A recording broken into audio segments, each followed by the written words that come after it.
Hello and welcome to the Epic Marvel Podcast YouTube live stream on this Wednesday night, the beginning of May. Feels like I haven't had a live stream in a while, and that's partly because I've just been really, really busy. In fact, I've got a stack of books that I've been wanting to unbox with everybody live here, but I just haven't had the time. It's been growing bigger and bigger and bigger. I'm not going to unbox them all today. I am going to help them, or I'm going to keep them throughout the next little while, and as I get more of these epic collections, I'll just open up another box as I'm going along. So, Adrian, thank you for helping my insomnia. I'm sorry to hear that you are awake when you should not be. But yes, I guess this is a good time to do it then, right? So, I've got one box of stuff that I ordered from Amazon, and I've got another box of Epic Collections. So, we're going to start our live stream with this box here, and it's not anything Marvel related. Actually, that's not true. It's Marvel related in that these are comics that are owned by Marvel's overlords, the Walt Disney Corporation. I love Disney comics. I have loved Disney comics since I was really little, and partly that's because I used to go home after school every day and watch the Disney afternoon. Did anybody watch the Disney afternoon? I loved it. I was that exact right age for the Disney afternoon when it was like the very first iteration with Gummy Bears and DuckTales and Chippendale and Rescue Rangers and Tailspin, and then the subsequent years um that had you know Darkwing Duck, Goof Troop, all those other ones after that, and they were my favorite. And so when Disney Adventures came out, that little digest magazine, and you could get it at grocery stores, I loved it. I ate it up, and that was my big introduction to a lot of Disney comics. And Fantagraphics has been putting out collections of Disney afternoon comic books in hardcover, and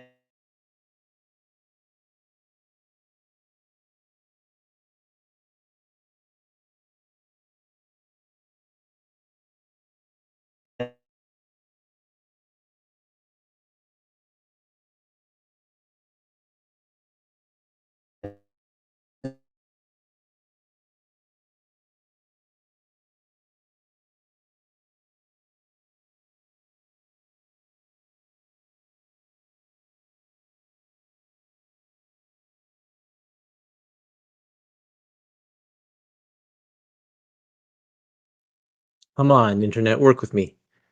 Am I back? I'm back. I think I'm back. I don't understand. Sometimes my internet works great, sometimes it doesn't. I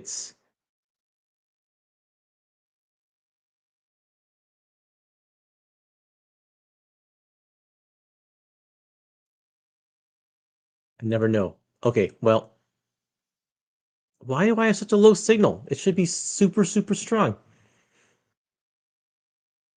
Well, let's see. Let's see if this is working here. What does it look like on YouTube?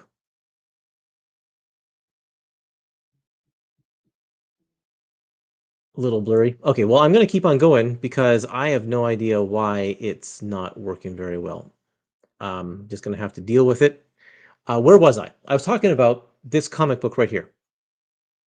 This is a collection that Fantagraphics has been doing called the Disney Afternoon Adventures. They take the comics from the Disney Adventures magazine, the little digest magazines, and that's what's making up the content of this book. Of course, now for the first time, it's being printed. You can consider it oversized, even though this is kind of more standard size book, but it's oversized for those Disney Adventures comics because they were always super small. But they're also pulling comics from the foreign licensors, like stuff that was printed in Europe that never made it over to North America before, or never in English, and also stuff from some of the other American comic book series that had come out as well. So let's see what's in this one. This one's called Marinated Mystery and Other Stories. And I don't know this story at all. Marinated Mystery. The coloring looks fairly recent, so I'm guessing it's a fairly recent story. The credits are in here. It says this is from a French collection, Disney Club number 893. So yeah, this is a Darkwing Duck story I've never read before. That's pretty cool. These are not the same comics that Dynamite has the license for, that they did a Kickstarter for recently. They did a complete Darkwing Duck classic compendium. That one is from the Marvel series, I think, that came out in the 90s, but this is not part of that. So yeah, we got some gummy bears. We got some Chippendale Rescue Rangers. These are all some of my favorite cartoons. That story doesn't look familiar either. Oh no, that's from the comic book series that came out in the 90s. Yeah, yeah, yeah. What else is in here? There's some DuckTales. That artist looks like it's European, so that's probably a European story. Some Goof Troop. Some more Darkwing Duck. That one's from Disney Adventures. I remember that story. And yeah, they fight uh, a Fantastic Four type villain group. Some more gummy bears, some more, and some Tailspin. Do you remember these guys? Colonel Spigot from Thembria. I love these comics. Oh, and even this is one of my favorites. A lot of people didn't like this show very much, but I loved it. Bonkers. Not very many Bonkers comics out there, but they did find one for this collection here. So that's great. Really looking forward to that. Um, that is one of the items. There are three items in this box here, and they're all these hardcovers. The other one I got is Donald Duck Frozen Gold, and then also One Saturday Morning Adventures. And so let's talk about these ones just before. And then I have a box of Epic Collections to open up. So let's just, oh, there's a piece of tape on that. Um, after the Disney afternoon had run its course, and it was because Disney bought ABC, they decided to have their own new cartoon block, and they called it One Saturday Morning. It was on, of course, on Saturday mornings, featuring Doug, Recess, Pepper Ann. These cartoons I watched a little bit, but I was little bit aged out by that point. But so I've never read any of these comics. A lot of these ones were found in Disney Adventures magazine as well. Um, Pepper Ann. Looks like there's some Winnie the Pooh in here. Timo Supremo. There's some Doug. Mickey Mouse. That's good. I'm glad to see Mickey Mouse in there. Some comics that I haven't seen. Hercules. He had his own cartoon series for a little while.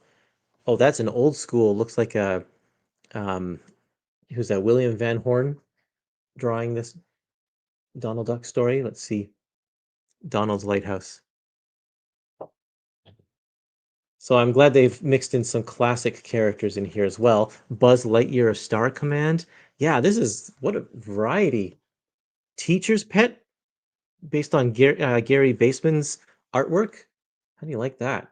There's some Goofy, more Pepper Ann, Recess.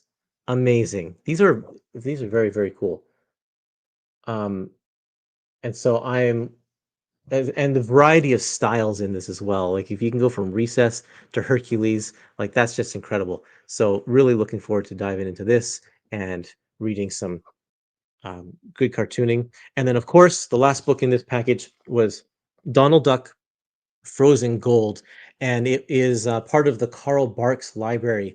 They've been, for a number of years now, they've been reprinting all of Carl Barks's comics, and of course, he was the most prolific of duck cartoonists way back in the day, from the 30s, 40s, and 50s and 60s. And they aimed to collect all of them in chronological order, and they're almost done. They only have a few more volumes left. They started with volume 4 and kind of jumped around a little bit, and they have volumes 4 through, I think, like 23 they've published all of those ones, and now they're looping back to the beginning.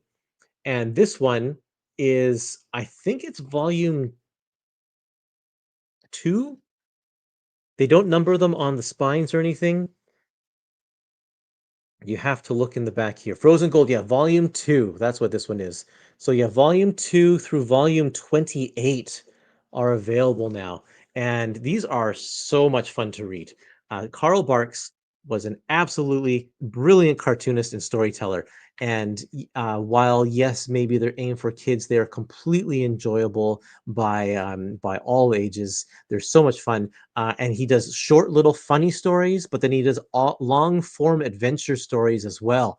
And he does both of them perfectly. Now, this book being volume 2 is some of the earlier stuff. So he's not quite at his full form yet. You can tell a lot of his panels are sparse. Um, he really improves, which is why they started with volume 4, because people say that that's kind of the period where he really takes off and his storytelling becomes really exciting. And so these early stuff, maybe this it's not for everybody, but if you are still a fan of Carl Barks and you just want a complete set, then you're going to have to jump on this one for sure. But I've loved all of the volumes so far. They are all so much fun.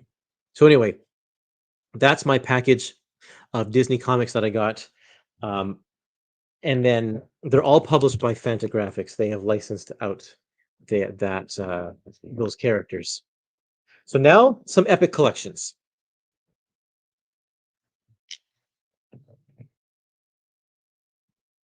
Have you gotten a chance to see that Not a Goof documentary in Disney Plus yet? No, I have not yet. I want to see that, and I just haven't gotten around to it. So I should maybe next week I'll try and fit in a viewing because I love that movie. Goofy movie, so much fun. Love it. Gabriel's here, just arriving, trying to sleep. My 7-year-old, trying to get your 7-year-old kid to sleep. Hope he would like to read these Disney books. Some of those stories were published as comics here in Mexico. Yes, that's right. And that's what excites me the most about some of those ones is that they are pulling the stuff out that has never been in North America and has never been translated into English before. So a lot of that content is brand new to me, even though I have read a lot of Disney stuff over the years. Okay, I've got two epic collections to talk about today. This one here is New X-Men Modern Era Epic Collection Volume 2. Volume 1 came out last year, and this one is called New Worlds. And there's White Queen on the spine. This is the second of 3 volumes that is going to collect all of Grant Morrison and Frank Quitely's run in Epic Collections. There is Xavier on the back. This was groundbreaking stuff when it came out. This volume collects New X-Men 127 to 141, which is 2 story arcs, I believe. And it is from 2002 to 2003. And yeah, this was around the same time that the movies were coming out, and they were kind of giving X-Men a jump start after having a long period through the late 90s and kind of the beginning of the 2000s that were kind of lackluster. The movies helped reinvigorate the comics in a way that the comics got a little bit more mature. The storytelling got a little bit more grand and epic. Yes, this is the era where they started writing for trade, which is why it's a modern era epic collection. And X-Men Volume 2, the Jim Lee era in the 90s, that's what this book eventually got renamed as New X-Men. And I love this logo because you can read it upside down and it works both ways. I think that's very clever how they designed that. There's Bishop in his Extreme X-Men uniform. He gets a little cameo here. There's some old friends. It looks like Frank Quitely does some of the art, but not all of it. There are some fill-in artists as well, because he's a little slow sometimes. I think he needed a little bit of help to keep things on track. But yeah, we in the last volume we met this guy named Zorn. He has this mask, and he's kind of a mysterious character. So we're going to find out a lot more about him through this volume here. New Worlds is the name of the first story arc. Oh yeah, and we meet. Look at the picture of Emma. We meet another new X character called Phantom X, who has ties to the Weapon X project, and so we get to experience that a little bit more. I haven't read these stories, I think probably since they came out in 19 or in 2002, so it's been over 20 years. Wow. Amazing. But yeah, Polaris comes by. And what's the second story arc called here? Return, I think it's called Return to Weapon X or something like that. Um, but this is where we are also introduced to a bunch of new mutants. Some of them who have become mainstays, like Martha and Beak. Beaks pops up every once in a while still. But some of these characters um, have been consistent through the years, like Herman Glob and the Stepford Cuckoos. And I think probably most notable is Quentin, whatever his name is. He is a pretty major player through the Krakoa era, from what I understand. He's on X Force, I think. I think I can't remember what his name is. Someone tell me what Quentin Quire, is that his name? What his superhero name is? Yeah, I think maybe this is Riot at Xavier's. Is that what this one is called? Honestly, don't remember. What are the titles here? Murder at the Mansion. Yeah, Riot at Xavier's. Yeah, some pretty big stuff happens in this arc. So it's a thin one. It doesn't collect as many issues as a standard Epic collection, and um, I think the main reason for that is, well, there's two reasons. I think one is that this is kind of just a rebranding of the old, they were called Ultimate collections, which collected the exact same material in the same volume breaks in 3 volumes. And I think also, though, is that they wanted to make sure that the volumes ended where Grant Morrison's run ends as well. And in order to do that, we can split it evenly in 3 volumes. Um, they could probably have done it in 2 volumes, like take the first story arc from this one and stick it in the previous volume, take the second story arc from here and lump it in with the third. But I think um, they just wanted to do it this way. This one has a $40 price tag on it. And there you go. Yeah, that's it. This is this is New X-Men Modern Era Epic Collection Volume 2. There's something dark with this era. I read some issues, but they were not the type I was reading. Not of the type that I was reading. I don't know why. Maybe too mature. Um, you're going to use your money to buy Batman DC Finest's next volume. That's great. That's a good idea. That's coming out in a couple of weeks, I think. But you're right. Yes, this is a lot more darker. It's a lot more just kind of grim and gritty. I think they were trying to um, pull a little bit of a like a Dark Knight Returns kind of a thing, just in terms of feel, because they needed to relate to their aging fan base. Okay, last book I want to talk about here. It's a classic. Oh, Spencer has a good question. Any good Star Wars epics that you should look for? Yeah, I am a fan of all of the New Republic ones. So anything that has the New Republic era label on it, I really like those Star Wars comics. Infinities is a good volume. That one's hard to find though. I really like the volume 2 and 3 of Tales of the Jedi. That's kind of explores a lot of the lore and history of Jedi and Sith, way before the Skywalkers and stuff like that. So there you go. Out of the modern epics that have come out, which do you prefer? Astonishing, new, or ultimate? Wow, that's a hard question because they all serve kind of a different purpose. I think maybe, hmm, I think Astonishing has the most satisfying story in it. I like that one a lot. Artwork is really nice. Um, Ultimate, I have a lot of nostalgia for because I was collecting that back in the day. I was collecting all these back in the day. Um, that's a hard one. I don't know if I would pick one over the other. Yeah. Is that a cop-out answer to say I like all three?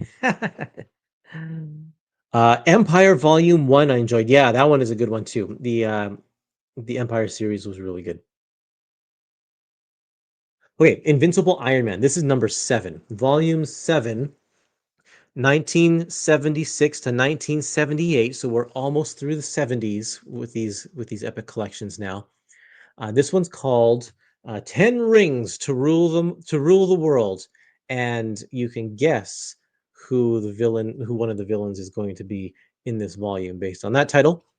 Bill Mantlo takes over the writing here with George Tuska and Keith Pollard doing artwork, among others. Also get some writing from Jerry Conway, Herb Trimpe, and Roger Stern, with art also by Herb Trimpe, Keith Giffen, Carmine Infantino, and Jeff Acklin. There's a name you don't see very often. But this has Iron Man numbers 92 to 114 plus Annual 4 and Marvel Premiere 44. What is Marvel Premiere 44 and why is it in this book? Let's have a look. Oh, weird. Okay. Let's see. It's at the back. It's a story starring Jack of Hearts. Jack of Hearts must have something to do with this volume. Honestly, I don't know, so I can't really say, but I'm glad they were able to find a place for this obscure comic and stick it in there. So there's the unicorn and the beast. A little bit of a team up there. I see some more Avengers up in this top corner. I know very little about Iron Man from this era. He was not a he was not a character that was on my radar when I was reading comics very much. And so, of course, in the 70s is before I was born. So this is unfamiliar territory. It has not been really well reprinted. I mean, it got through, I believe the essentials, the black and white ones went through this, but I wasn't reading those ones. Looks like the Champions uh, guest star in one of these volumes here. The Champions is an old team starring Hercules, Ghost Rider, Black Widow, and a couple of others. I do know that one because I bought that there's a big fat collection of Champions collecting that whole series. There's the Jury. There's Fire. Why can't I remember his name now? Firestorm. Not Firestorm. Firebird? Why am I blanking on it now? Sunspot. No, not Sunspot. Sunfire. I can't remember his name. Too many fire characters. Wait a minute, that's not Iron Man. But here's the Mandarin.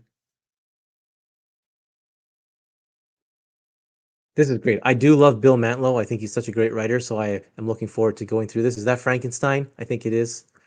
Frankenstein's monster. Bill Mantlo's a lot of fun, and Keith Pollard and George Tuska. George Tuska is a classic artist. Started in the golden age of Marvel, and there's Madame Mask. Worked his way through. This is kind of toward the end of his career in the 70s. Very cool. There's some really neat stuff here. Okay, let's see. Adrian is asking, how many pages is this one? It is about 475 with a few bonus pages of some original art and a Fred Hembeck cartoon and a little bit about the Jack of Hearts and a house ad. There you go. Wow, an Iron Man epic classic. It's been a while since the last one came from that era. The last one was from Onslaught. You are correct. In fact, let's have a look and see when was the last classic Iron Man. Just pulling up my spreadsheet here so I can see.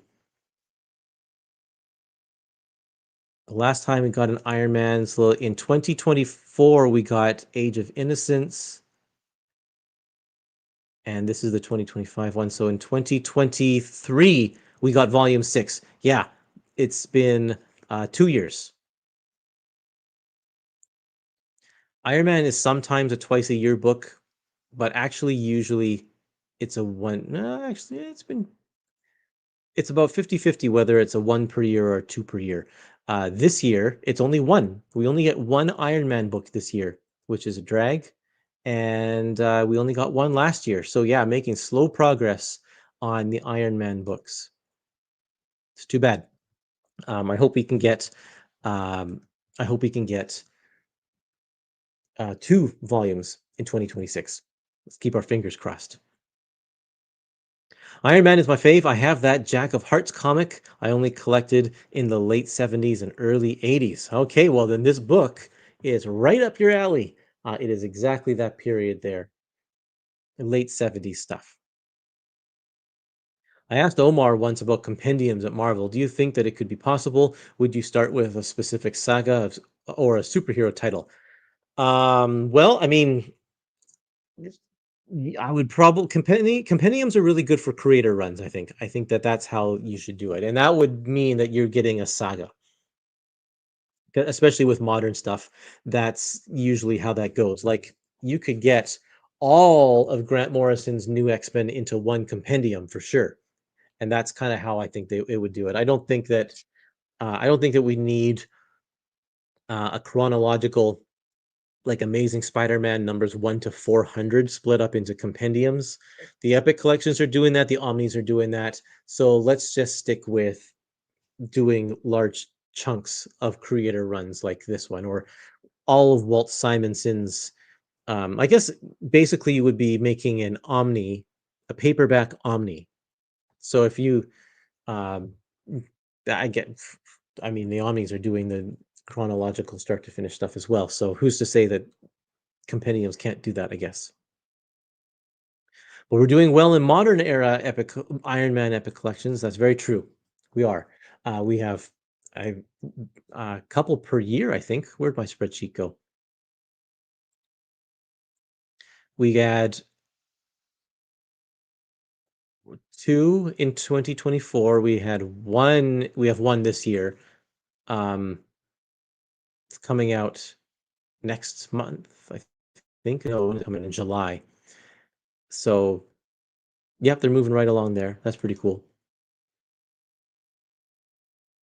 Um, yeah, I'm glad that this has come out though, because we are inching closer to having a complete run of Iron Man before Heroes Reborn. I believe we just need a few more volumes. We need volume 8 and 9, and we need volume 12, and we need volume 19.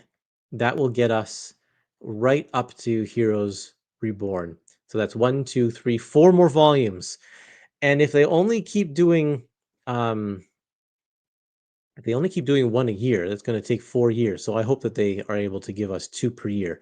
Also, Heroes Reborn and Heroes Return are now considered classic because we're getting a Captain America Heroes Return volume pretty soon. And so that means since they're pushing the goalpost a little bit, it might even take longer for some of these classic ones if they keep jumping into the Heroes Reborn era as well, the Heroes Return era. So I'm hoping that that's not the case because I would really like to get some of these older ones back in print so that we can get all of that stuff there. Because I think it's more important to preserve the older stuff at this point because the newer stuff, even though it's still 30 years old, the newer stuff can wait a little bit before it becomes, you know, very, very vintage, I guess you want to call it. Is stuff from the 1970s vintage? Were those vintage comics? I don't know. They're getting harder and harder to find in comic book stores now, and if you do find them, they get to be a lot more pricier. The 1970s comics used to be in the $2 bins when I was in the 90s, but this stuff is now 50 years old. I mean, this stuff in here in this book is 1976. Yeah, it's getting to be 50 years old. So those comics, the single issues, not as easy to find anymore. Well, there you go, folks. That is it. That's what we have to talk about today. Iron Man. So when are these books coming out? I forgot to say. Let's find out what the release date on these ones is. June the 3rd. June the 3rd. Both of these books are coming out on June the 3rd. You will be able to find them in your local comic shop, or you can order them online from various comic retailers. Just make sure that you are giving good support to those small businesses that need your support to keep themselves running. I say that, but I opened an Amazon box just earlier in this live stream, so I'm sorry about that. But yes, I will tell you though, I've got another book. I bought a lot of stuff at. I spent $170 on one book. I don't have it here to show you, but I bought it from one of my local used bookstores, and it was a book that's been long out of print that I've been looking for a while, called Scorchy Smith and the Art of Noel Sickles, about an old comic strip from the 1940s. Anyway, there's that. Then I also got this book from the same from the same bookstore. It's called Little Star by Andy Watson, and I read this years ago. Don't remember much about it, but it's about a father and his daughter, and a good kind of a father story. And I remember really liking it and thinking it was such a touching, moving story, but I don't remember at all what it's about. So I was like, oh, it's cheap, so I'm going to pick it up and give it another read through, because I remember really liking it when I read it probably like 15 years ago or so. So this is from Oni Press. Lots of comics to read, everybody. I hope you are having a good week. I hope you get a lot of time to read comics too. I get to fit it in here and there when I'm eating breakfast or about to go to bed. It seems to be my normal comic book reading time. So just to recap, Iron Man Epic Collection Volume 7, 10 Rings to Rule the World. New X-Men Modern Era Epic Collection Volume 2, New Worlds. And then I also talked at the beginning of the stream about some Disney comics that I picked up recently, including the Carl Barks Library Volume 2, Frozen Gold.